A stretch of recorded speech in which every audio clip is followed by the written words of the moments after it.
Supreme court ने हाल ही में कई राज्यों में सिविल विवादों को क्रिमिनल केस में बदलने की बढ़ती प्रथा पर गहरी चिंता जताई है। धारा 406 और अन्य गंभीर आरोप लगाए थे, जबकि विवाद की मूल प्रकृति सिविल थी। चीफ जस्टिस ने कहा, यह उन मामलों में से एक है जहां सिविल डिफॉल्ट सिविल मामले को क्रिमिनल केस में बदल दिया गया है और इसकी बहुत सख्ती से जांच की जानी चाहिए।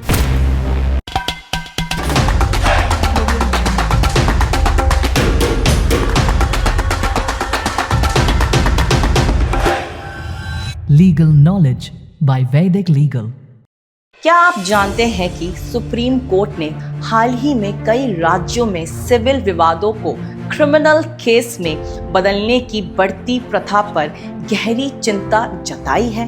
जी हाँ, honourable chief justice Sanjeev Khanna और जस्टिस संजय कुमार की बेंच ने एक मामले की सुनवाई के दौरान इस मुद्दे को उठाया, जहां संपत्ति के बिक्री विलेख से जुड़े विवाद में आपराधिक धाराओं के तहत आरोप लगाए गए थे। मामले में शिकायतकर्ता ने याचिकाकर्ता पर धोखाधड़ी धारा 420, आपराधिक विश्वासघात धारा 406 और अन्य गंभीर आरोप लगाए थे, जबकि विवाद की मूल प्रकृति सिविल थी। इलाहाबाद हाईकोर्ट ने इन आरोपों को रद्द करने से इनकार कर दिया था, जिसके बाद मामला सुप्रीम कोर्ट पहुंचा।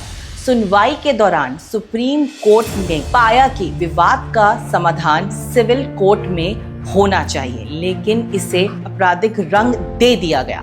चीफ जस्टिस ने कहा, यह उन मामलों में से एक है जहां सिविल डिफॉल्ट सिविल मामले को क्रिमिनल केस में बदल दिया गया है और इसकी बहुत सख्ती से जांच की जानी चाहिए। उन्होंने ये भी जोड़ा कि ये प्रथा कुछ राज्यों में बड़े पैमाने पर हो रही है, जो गलत है।